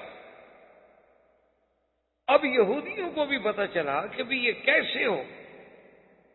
تو یہودی چونکہ دشمن ہیں اور بڑے مکار اور خداع قوم ہیں، انہوں نے فوراً بات کو الٹا اور پورے مدینہ منورہ میں یہ شور کر دیا کہ قتل محمد مصطفیٰ صلی اللہ علیہ وسلم شہید ہو. انہوں نے کہا تم کیا کہہ رہے ہو؟ عبداللہ ابن رواحہ کہہ رہا ہے کہ مسلمانوں کو اللہ نے فتح دی ہے اور کافر مارے گئے اور تم اس کے بالعکس کہہ رہے ہو. اس نے کہا دیکھا نہیں حضور کی اونٹنی ہے، حضور اگر زندہ ہوتے تو اپنی اونٹنی پہ تشریف لے آتے نا. تو حضور کی اونٹنی کا خالی آ جانا جو ہے دلیل ہے کہ سوار جو ہے وہ شہید ہو گیا. اب مسلمان ایک عجیب مخمصے میں پڑ گئے کہ کیا ہو، کیونکہ انہوں نے بات ایک ایسے انداز میں کی تھی دشمن نے کہ جو دلوں کو پریشانی کا ذریعہ تو بن سکتی تھی کہ بھی بات تو ٹھیک ہے، آخر حضور نے اپنی سواری کیوں، حضور کی اونٹنی کیوں بھیجی گئی. لیکن جو ایمان والے تھے انہوں نے تو عبداللہ ابن ابی رواحہ کی بات کو یقین مان لیا کہ بھئی ایک صحابی ہے ہمارا ساتھی ہے، وہ کیسے بات غلط کر. اور اللہ کی شان دیکھیں کہ یہ خبر بدر کی جو تھی نجاشی کو بھی پہنچی حبشہ میں. بدر کوئی معمولی سی بات تو نہیں ہے. یوم بدر جو ہے یہ تو یوم الفرقان ہے، یوم بدر جو ہے نصرت اور عزت اسلام کا سب سے بڑا معرکہ ہے، اور یہ اتنا بڑا عظیم معرکہ ہے کہ آپ دیکھیں کہ پورے اللہ کے قرآن میں اور احادیث پاک کے ذخیرے میں اور کوئی ایسا غزوہ نہیں ہے کہ جس میں اللہ کے فرشتوں نے اتر کے باقاعدہ قتال میں حصہ لیا ہو، کہ صرف بدر میں نصر، باقی فرشتے تشریف لاتے رہے۔ جنگ احد میں بھی فرشتے موجود تھے، جبریل موجود تھے، اور مقامات پر بھی فرشتے موجود تھے، لیکن فرشتوں نے باقاعدہ یعنی حضور کا سپاہی بن کر اسلام کی طرف سے ایک مجاہد کے کردار میں خود انہوں نے کافروں سے جنگ لڑی ہو، ایسا واقعہ۔ اور اسی لیے مسلمان کہتے ہیں کہ جب ہم کافروں کو دیکھتے تھے نا کہ ایک آدمی کو تلوار لگے، ٹھیک ہے اس کی گردن کٹ گئی یا زخمی ہو گیا، مر گیا، زخم لگنا الگ بات ہوتی ہے، کسی کا جل جانا جو ہے وہ الگ بات ہوتی ہے، لیکن صحابہ کہتے ہیں کہ ہم حیران ہوتے ہیں کہ کافر ہے، مرا پڑا ہے، تلوار لگی، بازو کٹ گیا، گردن کٹ گئی، لیکن اس جگہ جلی ہوئی بھی ہے، تو ہمیں سمجھ نہیں آتی کہ انہو قتل ولکنہ کیف ہو رہی، قتل تو ٹھیک ہے ہو گیا، لیکن یہ جلا تو نہیں تھا، آگ تو کوئی نہیں تھا۔ تو جب حضور صلی اللہ علیہ وسلم کو خبر دی گئی تو آپ نے فرمایا کہ جس پر آگ کا نشان پایا جائے سمجھ لو کہ اس کو ملائکہ نے مارا ہے، کیونکہ ملائکہ کے تو ہتھیار پھر جہنم سے آئے ہیں، ان کو تو اتنی بڑی قوت ہے کہ وہ جس کو ماریں گے تو پھر وہاں تو علامات ہر کبھی ظاہر ہوں گی، کیونکہ کافروں کے لیے تو عذاب جہنم ہے، وہ شروع ہو گیا، ابتدا ہو گئی برزخ۔ یعنی یہ پہلا غزوہ ہے، خدا کی شان دیکھیں کہ جس کو اللہ نے قرآن پاک میں کتنی تفصیل سے بیان کیا ہے، اور جیسے پچھلے دفعہ میں نے عرض کیا تھا، معلوم یہ ہوتا ہے کہ قدرت خود تخصیص کر رہی، اپنے اپنے نظام کے ساتھ چلا رہی تھی کہ مسلمان یہاں سے چلیں گے، کافر یہاں سے چلیں گے، پھر وہ یہاں رکیں گے، مسلمان عدوۃ الدنیا پہ رکیں گے، عدوۃ القصویٰ پہ رکیں گے، پھر دونوں چلیں گے، پھر مائے بدر پہ رکیں گے، اور پھر خدا کی شان دیکھیں کہ جب کافر دیکھیں تو ان کو دکھایا جائے کچھ، اور مسلمان دیکھیں یقللہم فی اعین، ان کی آنکھوں میں اچھا 100-150 آدمی، حالانکہ آدمی 1000 ہے، تاکہ یہ جنگ ہو جائے، یہ جہاد ہو جائے، بس روز کی بات نہ رہے، لِیَہْلِکَ مَنْ ہَلَکَ عَن بَیِّنَةٍ وَیَحْیَىٰ مَنْ حَیَّ عَن بَیِّنَةٍ، تاکہ اس کے بعد جس نے برباد ہونا ہے تو پھر وہ جان بوجھ کر برباد ہو، حق کو باطل واضح۔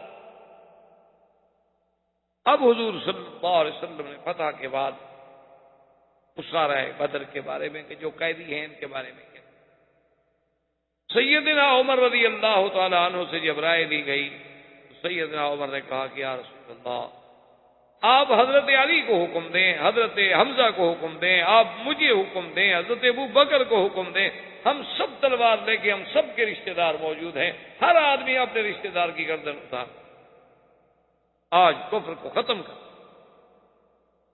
حضور نے فرمایا ابو بکر تمہاری کیا رائے ہے؟ تو حضرت ابو بکر نے عرض کیا کہ یا رسول اللہ، کو بہت بڑی سزا ملی، ان کا 70 سردار مارا گیا ہے، 70 آدمی ان کا قید ہے، میری رائے تو یہ ہے کہ احسان فرمائیں، ان سے کچھ فدیہ لے لیں، چلو مسلمانوں کی بھی کچھ امداد ہو جائے گی اور ان پر بھی احسان ہو جائے گا کہ چلو زندگی تو بچ گئی نا۔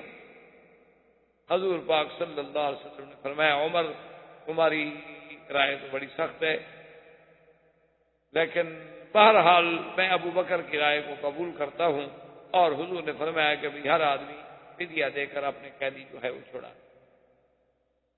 خدا کی شان دیکھیں کہ انہی قیدیوں میں ابو العاص زوج زینب بنت رسول اللہ صلی اللہ علیہ وسلم، حضور کے داماد ابو العاص جو تھے وہ بھی گرفتار، اور ابو العاص کو چھڑانے کے لیے بی بی زینب نے، حضور صلی اللہ علیہ وسلم کی بیٹی نے اپنے زیور بھیجے، انہی میں ابنائے رفاعہ بھی تھے، انہوں نے کہا کہ یا رسول اللہ ہمارے باپ کے پاس تو ہمارے پاس تو کچھ نہیں، اگر آپ نے ہمیں قتل کرنا ہے تو کرو، لیکن ہمیں چھڑانے کوئی نہیں آئے گا، چھڑانے تو ہمیں تب کوئی آئے نا کہ جب ہمارے پاس کوئی مال ہو، کوئی دولت ہو، کوئی قوت ہو، طاقت ہو، ہمارے پاس تو کچھ نہیں۔ حضور نے فرمایا اچھا ان کو بغیر فدیہ لیے ہوئے چھوڑ دیا۔ اسی طرح ایک کافروں میں قیدی تھا ابو عزا، اس نے کہا کہ یا رسول اللہ واللہ بھائی، حضور خدا کی قسم ہے میرے پاس کچھ نہیں، میرے پاس کوئی مال نہیں، اگر آپ مجھے چھوڑنا چاہتے ہیں، سزا دینا چاہتے ہیں، قتل کر دیں، اب ہم قیدی ہیں، آپ کے ہاتھ میں ہیں، اور اگر آپ چھوڑنا چاہتے ہیں تو مجھے چھوڑ دیں، میں ایک وعدہ کرتا ہوں کہ آپ کے خلاف کبھی زندگی میں جنگ نہیں لڑوں، آپ کے دشمنوں سے مل کر آپ کے خلاف کبھی لڑوں یہ نہیں۔ حضور نے فرمایا سن۔ ابو العاص جب آیا، حضور صلی اللہ علیہ وسلم کے داماد اور زیور آئے تو حضور صلی اللہ علیہ وسلم کے سامنے جب وہ زیور رکھے گئے تو ان میں ایک ہار تھا، گلے کا چاندی کا ہار تھا۔ حضور کی جب نظر پڑی فبقا رسول اللہ صلی اللہ علیہ وسلم، حضور کو پڑے۔ حضور نے فرمایا میرے صحابہ یہ خدیجہ کا ہار ہے جو اس نے اپنی بیٹی کو نکاح اور شادی کے موقع پہ دیا تھا، اور اس ہار کو دیکھ کر مجھے خدیجہ بھی یاد آ گئی، اگر تم احسان کر سکو تو محمد مدنی صلی اللہ علیہ وسلم کی بیٹی کا ہار ہے واپس کر دو، لیکن چونکہ قیدی تمہارے ہیں اب حکم تمہارا ہی چلے۔ انہوں نے کہا کہ یا رسول اللہ یہ کوئی بات ہے، آپ حکم فرمائیں تو ہم سارے قیدی چھوڑ دیں، یہ تو زوج بنت رسول صلی اللہ علیہ وسلم کی بات ہے۔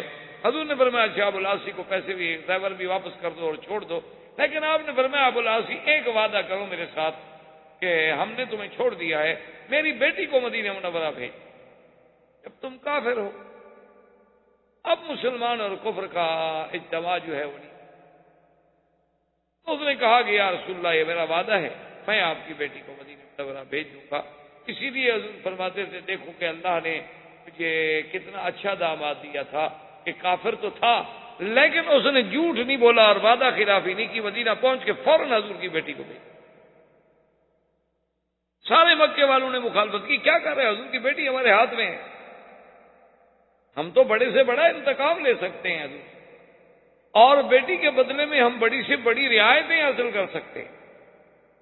اس نے کہا کہ میں نے حضور سے وعدہ کیا اور میں اپنی زبان سے نہیں کر سکتا کہ جھوٹ بولنا جو ہے کافر کے نزدیک بھی عیب ہے۔ یعنی آپ دیکھیں کہ بڑے بڑے کافر تھے، مشرک تھے، لیکن جھوٹ بولنے کو عیب سمجھتے تھے کہ میں جھوٹ کیسے بولوں۔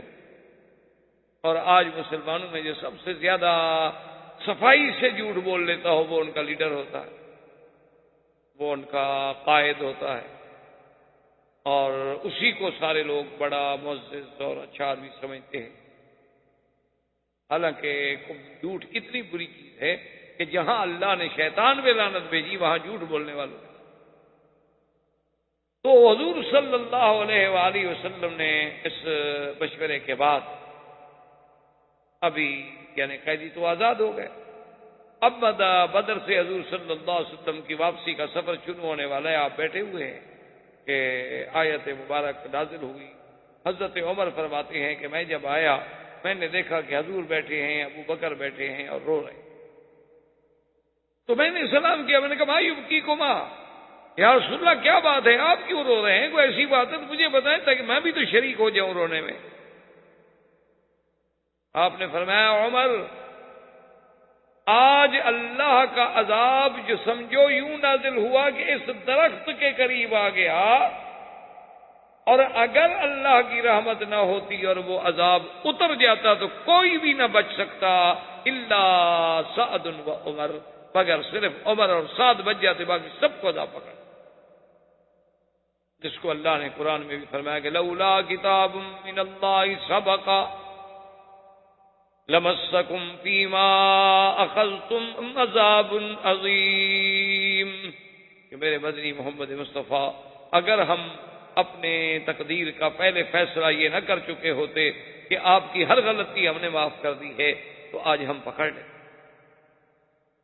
تم نے دشمنوں کو آپ نے اسارا کو، آپ نے صنادید کفار قریش کو چھوڑ دیا، ہم ان کو پکڑ کے لاتے ہیں تو آپ کے سامنے تاکہ آپ کے لیے دین کی عزت ہو، اور آپ چاہتے ہیں کہ کچھ صحابہ کا فائدہ ہو جائے حیات دنیا کے لیے۔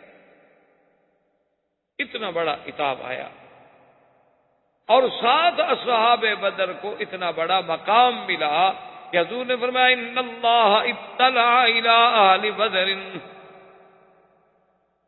حضور فرماتی ہیں کہ اللہ تبارک و تعالی نے خود اپنی نظر فرمائی اہل بدر اور فرمایا اعملوا ما شئتم انی قد غفرت لکم، کہ اے اصحاب بدر آج کے بعد جو چاہے تم کرو، میں نے تمہارے گناہ معاف کر دیے ہیں۔ اتنی بڑی بخشش کا مقام ہے،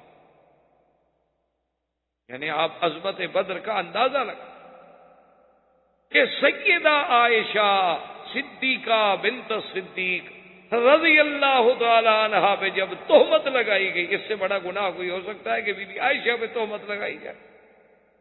امہات المومنین پہ، زوجہ رسول محمد مصطفیٰ پہ،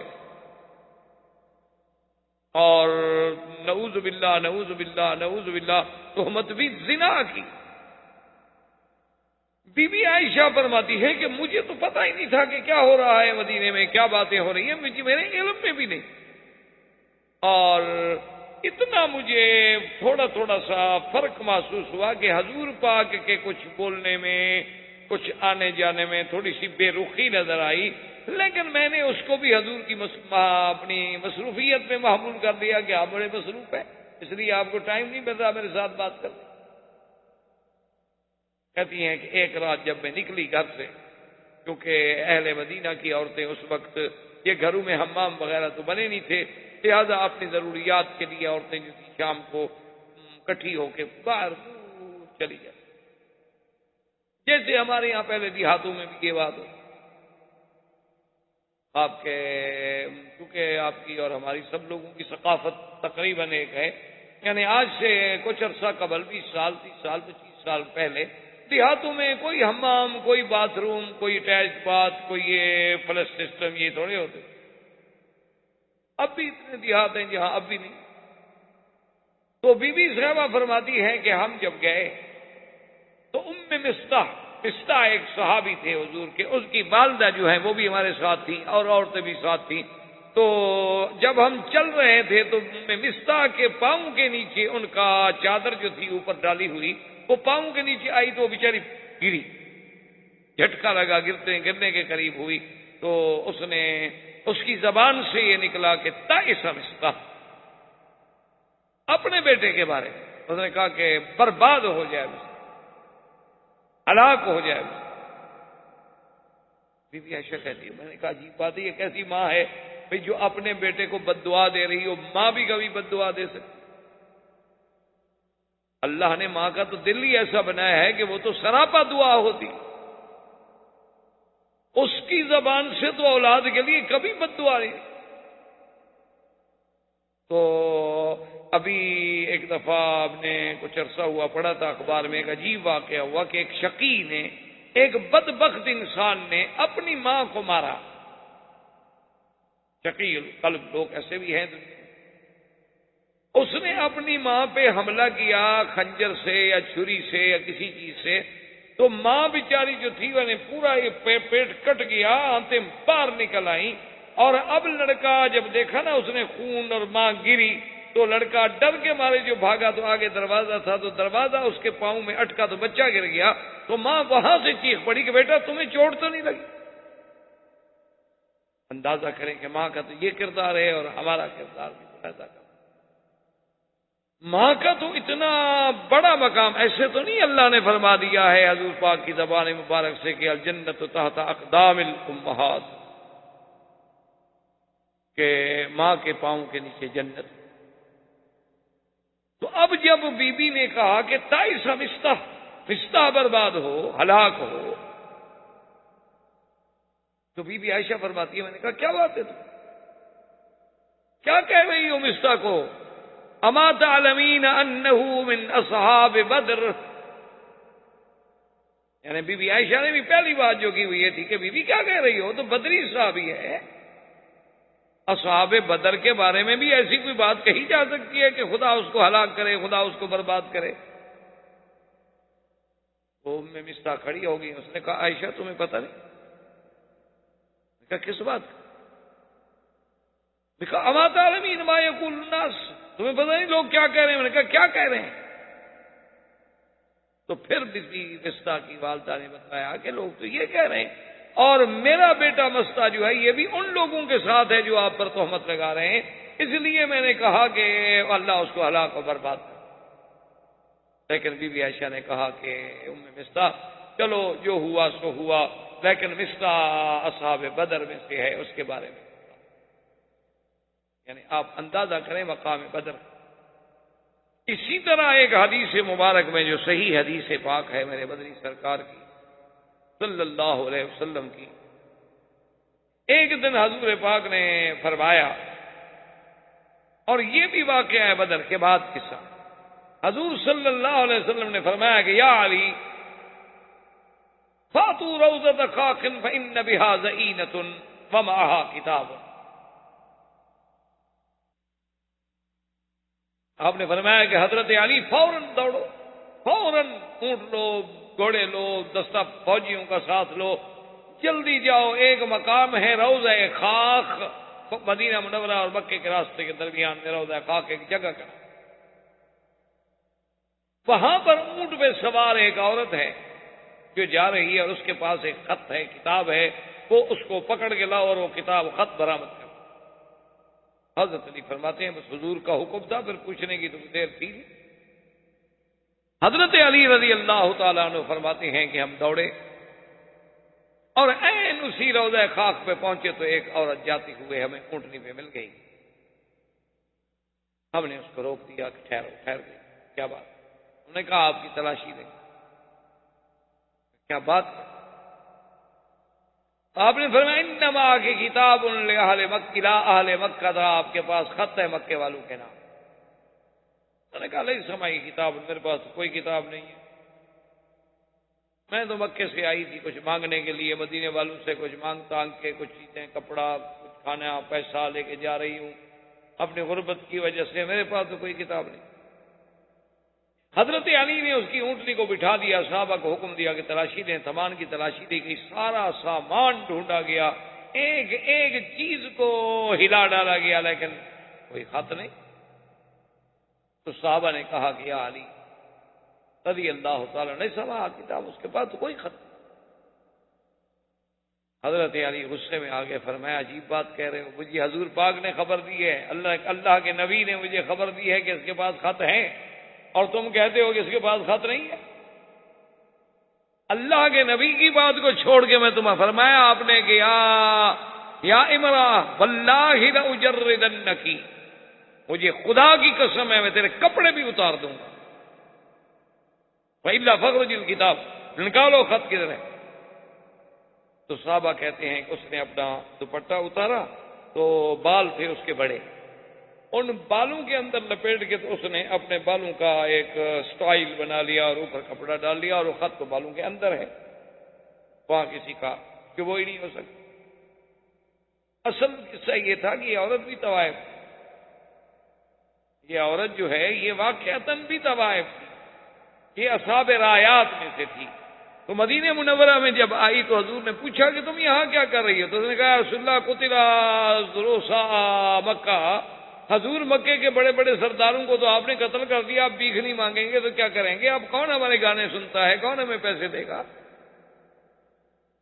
تو میں تو اب بھیک مانگنے کے لیے آئی ہوں، کہ بڑے بڑے سردار تو سارے مارے گئے، تو اب ہمیں کون بلائے گا، کون ہماری مدد کرے گا؟ میں تو مدینہ منورہ اس لیے آئی ہوں کہ مجھے کوئی بھیک مل جائے۔ حضور فرمایا اچھا ٹھیک ہے، اگر کوئی بھیک مانگنے ہے تو اس کی مدد کرو، کوئی بات۔ یہ خط لے کے گئی، اصلیت تو پھر ہوتی ہے نا، آدمی اپنے جرم سے تو باز نہیں آتا۔ جتنا ہمدردی کریں، جتنا آپ، مسئلہ مشہور ہے نا کہ سانپ کے بچوں کو آپ دودھ پلائیں تو یہ تو نہیں کوئی انسان بن جائیں گے، رہے گا تو سانپ ہی، وہ اپنی جو مقام ہے نہیں بدل سکتا۔ تو اب جناب خط جب پکڑا گیا، خط لے کے آئے تو وہ خط لکھا تھا حاطب ابن ابی بلتع صحابی نے۔ حضور نے فرمایا حاطب ابن بلتع کو بلاؤ، حاطب ابن بلتع کو بلائے۔ حضور نے فرمایا تم نے خط لکھا ہے، تم نے میرے نبوت کا راز جو ہے وہ کافروں کو لکھا ہے، خبر دی ہے میرے پروگرام کے بارے میں۔ اس نے کہا کہ یا رسول اللہ میری عرض سن لیں، اس کے بعد جو بھی آپ سزا جاری فرمائے میں حاضر۔ حضرت عمر جوش میں آ گئے، کھڑے ہو گئے، آپ نے فرمایا یا رسول اللہ دعنی اضرب عنق ھذا المنافق حضور مجھے اجازت دے میں اس منافق کی گردن اتار دوں کہ میرے مدنی کا راز کفار کو لکھے مکے والوں کو. حضور نے فرمایا عمر کیا کہہ رہے ہو, کیا کہہ رہے ہو؟ کہا حضور آپ کا اس نے راز کھولا ہے, مسلمانوں کے بارے میں دشمنوں کو خبر دی ہے. اتنا بڑا مجرم نبی کے بارے میں ایسی بات کرے. حضور نے فرمایا عمر کیا کہہ رہے ہو؟ انہو من اہل بدر, یہ تو میرا بدر کا صحابی ہے اور اس کی غلطیاں تو خدا معاف کر چکا ہے, اس کا ہم کیا کریں؟ یہ تو وہ آدمی ہے جس کے بارے میں اللہ نے معافی دی. انہوں نے کہا حضور بات یہ ہے, سیدھی سی بات ہے کہ میرے بچے مکے میں ہیں اور میرا وہاں کوئی مددگار نہیں. میں نے ایک خط لکھا تھا اور میں اپنے عقیدے اپنے عقل کے مطابق یہ سمجھا تھا کہ اب اللہ کے نبی کا تو مکے والے کچھ بگاڑ سکتے نہیں, مکے والے ختم ہو گئے. اللہ نے نبی کو اتنی عزت, اتنی عظمت, اتنی طاقت, اتنی قوت دے دی ہے کہ اب مکے والے کیا کریں. تو میں اگر ان پر کوئی احسان کر دوں, ان کو خط لکھ دوں, تو شاید وہ میرے بیوی بچوں کے ساتھ کوئی بھلائی کر لیں. اس لیے یا رسول اللہ میں نے اپنی اولاد اپنے بچوں کے لیے مجبور ہو کے یہ بات کی ہے, اب میری گردن حاضر ہے. حضور نے فرمایا صدق حاتب, حاتب نے سچ کہا ہے, جاؤ آپ نے معاف کر دیا جب تمہیں اللہ معاف کر چکا ہے, تم تو صحابہ بدر. تو آپ اندازہ لگائیں کہ اتنا بڑا گناہ ہے لیکن وہ بدری ہے. بی بی عائشہ جیسی ہستی عظیمہ پہ تہمت کا مسئلہ ہے لیکن بدری ہے, معافی مل گئی. تو بدر کا مقام اتنا بڑا عظیم تھا کہ اللہ تبارک و تعالی نے ان کے حتیٰ کہ اپنا حضور نے صحابہ سے فرمایا کہ میرے اللہ کا فیصلہ ہے کہ اصحاب بدر جو ہیں وہ غیر بدرین سے افضل ہیں, یعنی باقی صحابہ سے افضل ہیں. تو جبریل نے عرض کیا کہ یا رسول اللہ, اللہ کے فرشتوں نے بھی یہی فیصلہ کیا ہے آسمانوں میں کہ جو فرشتے بدر والے دن اترے ہیں وہ باقی فرشتوں سے افضل. آسمانوں پر بھی یہی فیصلہ ہوا جو آپ نے زمین پر کیا. حضور صلی اللہ علیہ وسلم سرکار دو جہاں اب مدینہ منورہ واپس تشریف لائے. ابو سفیان کا بیٹا بھی گرفتار تھا اس جنگ بدر میں. ابو سفیان کو جب کہا گیا کہ تمہارا بیٹا گرفتار ہے اور اس کی دیت کے فدیے کے لیے پیسے بھیجو, اس نے کہا کہ نہیں, میں تو اپنے بیٹے کو فدیہ دے کے نہیں چھوڑوں. اس نے کیا کیا کہ ایک آدمی مسلمانوں کا اتفاق سے عمرے پہ آیا ہوا تو بیچارہ عمرہ کر رہا تھا. ابو سفیان نے کہا اس کو پکڑ لو. ابو سفیان نے اس کو پکڑ کے قید کر دیا اور مدینے پیغام بھیجا کہ میرا بیٹا چھڑانا ہے, چھوڑنا ہے تو یہ اپنا بندہ لے لو, ورنہ میرے بیٹے کو تم وہاں قتل کر دو, اس کو میں یہاں قتل کر دیتا ہوں. حضور نے فرمایا کہ چھوڑ دو, ابو سفیان کے بیٹے کو بھی چھوڑ دو. کیوں بیچارہ مسلمان بلا وجہ ہماری وجہ سے وہ قتل ہو جائے. اب جب بات ختم ہو گئی, جنگ ختم ہو گئی, ابو سفیان نے اسی دور میں دیکھیں عجیب کتنا سرداروں میں, قبائلی لوگوں میں کتنی غیرت اور کتنا غصہ ہوتا تھا. قسم کھالی کہنے لگا واللہ لا اغتسل من الجنابۃ حتی انتقم منکم. کہنے لگا خدا کی قسم ہے میں غسل جنابت بھی نہیں کروں گا. بعض علماء نے کہا یعنی بیوی سے ملوں گا لیکن غسل نہیں کروں. بعد نے کہا کہ نہیں, اس کا معنی یہ تھا کہ میں خوشی بھی نہیں کروں گا, اپنی بیوی سے بھی نہیں ملوں گا جب تک کہ میں مسلمانوں سے بدلا نہ. اب کیا ہم نے بیویوں سے ملنا ہے, اب کون سی ہماری مردانگی ہے. تو اس نے ایسا ایسا اپنے خاص لوگوں کو تیار کیا اور اس نے 200 آدمی تیار کیا کہ مسلح اور بڑے جوان اور بڑے چنے ہوئے لوگ, کیونکہ سب سردار مر گئے تھے, ان کی اولادوں میں سے پھر لوگ نکلے, تو ان 200 آدمیوں کو لے کر وہ نکلا مدینہ منورہ پر حضور صلی اللہ علیہ وسلم سے بدلہ لے. اچھا, اسی غزوے کا نام جو ہے ذات بنی, اسی کا نام بنی سویق بھی ہے, غزوۃ بنی سویق بھی ہے. وجہ کیا تھی کہ ابو سفیان بے حد کھجوروں کا ذخیرہ لایا تھا کہ پتہ نہیں ہمیں مدینے کے باہر کتنا دیر بیٹھنی پڑے. اس دور میں غذا جو تھی تو یہ ہوتی تھی کہ بھی کھجور ساتھ رکھ لی, کوئی ستو رکھ لیے, کوئی آٹا رکھ لیا, بس ٹھیک ہے کھجوریں کھائیں, پانی پی لیا, دن گزر گیا. تو جب وہ یہاں سے چلے تو انہوں نے بڑی کوشش یہ کی کہ ہمارے اس حملے کا مسلمانوں کو پتہ ہی نہ چلے اور ہم اچانک مدینے پہ جا پڑے. اتنی رازداری سے وہ چلے نا جی، اتنا دور کا راستہ انہوں نے اختیار کیا کہ کوئی سوچ ہی نہیں سکتا. لیکن جب اللہ کے نبی کا تعلق ہو تو اللہ پاک نے حضور صلی اللہ علیہ وسلم کو خبر دی کہ اس طرح ابو سفیان 200 آدمیوں کو لے کر مدینہ منورہ پر اچانک شب خون مارنا چاہتا ہے. حضور خود فوج لے کر ابو سفیان کے مقابلے پہ نکل. تو جب یہ آئے حضور صلی اللہ علیہ وسلم، اب ابو سفیان کو پتہ چلا کہ بھی حضور صلی اللہ علیہ وسلم تو مدینے سے چل پڑے ہیں فوج لے کر، تو راستے میں ایک مسلمان اس کو مل گیا، اس نے اسی کو قتل کیا اور بھاگ گیا. کہنے لگا چلو میری قسم تو پوری ہو گئی نا، مسلمانوں کو مارا تو ہے.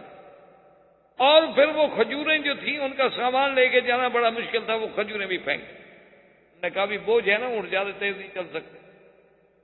تو وہ بھی، تو اسی لیے صحابہ نے پھر اس کا نام بنی سویق رکھا کہ بھی یہ تو کھجوروں والا غزوہ ہے نا، کہ بغیر لڑائی کے اللہ نے ہمیں اتنی کھجوریں عطا فرما دی کہ چلو ہم کھجوریں ہی کھائیں گے. اس وقت تو کھجور ایک بہت بڑی نعمت سمجھی جاتی. حتیٰ کہ سیدہ عائشہ صدیقہ فرماتی ہیں کہ ما شبع آل محمد من تمر قط الا بعد فتح خیبر. بی بی عائشہ فرماتی ہیں خدا کی قسم ہے محمد مدنی کے بچوں نے پیٹ بھر کے کھجوریں بھی نہیں کھائیں جب تک کہ خیبر فتح نہیں ہو گیا، کہ پیٹ بھر کے ہمیں کھجوریں بھی نہیں ملتی. اسی طرح سیدہ فرماتی ہیں کہ شہرن ثم شہرن ثم شہرن، ایک مہینہ کامل گزر جاتا تھا، 2 مہینے کامل گزر جاتے تھے، 3 مہینے کامل گزر جاتے تھے. حضور پاک کے 9 گھروں کے اندر آگ نہیں جلتی تھی. صحابہ نے پوچھا کیا مانا؟ بی بی فرماتی ہے کچھ ہوتا تو آگ جلا کے پکاتے، کیا کرتے، کیوں آگ جلاتے؟ ان نے پوچھا کہ امہات المومنین پھر گزر بسر کیسے ہوتی تھی؟ فرمایا تمرتن او تمرتان بوا، 2 کھجور کے دانے، 1 کھجور کا دانہ اور پانی کا گھونٹ پی کے اللہ کا شکر ادا کرتے تھے. آج خیال ہے ماشاءاللہ آپ کا بازار سے سودا لیٹ ہو جائے نا تو پھر دیکھیں گھر میں آپ کیسے جاتے ہیں. یہ نہیں کہ نہ ملے، صرف لیٹ ہو جائے، لیٹ ہو جائے نا جی، کہ بھئی کو لانا تھا شام کو 4 بجے اور خامند بیچارے کو کام ہو گیا، مسکین کسی دوست کے ساتھ بیٹھ گیا، ذرا لیٹ ہو گیا. پھر جب جا کے انشاءاللہ بیگم صاحبہ تفتیش کریں گی جو پولیس آفیسر بھی نہ کر سکتے، کسی ایس پی کو بھی وہ تفتیش نہیں آتی جو عورتیں کرتی. اس کا اگلا پچھلا خاندان کا چٹھا جو کھول کے رکھ دے گی نا کہ تمہارا تو باپ دادا بھی اسی طرح بھوکے ہیں، اسی طرح تمہیں ذلیل کرنا تھا، اسی لیے لائے تھے نا مجھے یہاں وقت. مجھے پتا تھا کیا ہو گیا یہاں آ کے تم نے 2 حرف پڑھ لیے تو کیا ہو گیا، تمہارے تو پیچھے والے بھی سارے بھیک مانگتے تھے، مجھے پتا نہیں. یہ ہماری بیویاں ہیں اور یہ ازواج رسول ہیں کہ 2 کھجوریں مل رہی ہیں، اس پہ بھی شکر ہے، اس پہ بھی اللہ کا شکر ہے کہ چلو اتنی تو مل جاتی تھی نا کہ ہم کھا لیتے تھے. اسی طرح حضور صلی اللہ علیہ وسلم کے یاد رکھیں یہ عظیم واقعہ سیدہ فاطمہ الزہرا رضی اللہ تعالی عنہا کا نکاح جو ہے حضرت علی سے، وہ بھی بدر کے بعد. بی بی فاطمہ الزہرا رضی اللہ تعالی عنہا کا رشتہ بہت لوگوں نے مانگا تھا، لیکن اللہ کی تقدیر کا اور اللہ کا حکم یہ تھا کہ حضرت علی سے رشتہ ہو. اور حضرت علی رضی اللہ تعالیٰ عنہ فرماتے ہیں کہ میرے ساتھ تو عجیب واقعہ ہو گیا بی بی فاطمہ الزہرا کے نکاح سے پہلے کہ میں نے 2 اونٹنیاں بڑی ان کو کھلایا پلایا، ماشاءاللہ موٹی تازی ان کو تیار کیا ہوا تھا کہ بس رسیاں لیں اور اب میں جا کے دور دور سے لکڑی لاؤں گا اور مدینے کی مارکیٹ میں لکڑی بیچوں گا اور پیسے جمع ہو جائیں گے تو میں بی بی فاطمہ سے شادی ہوگی، شادی پہ خرچ ہوگا، ایسی شادی کروں گا کہ مدینہ پاک میں ایسی شادی نہیں. احباب کرام، اس کے بعد اب آپ اس مبارک سلسلے کی CD نمبر 18 سماعت فرمائیں.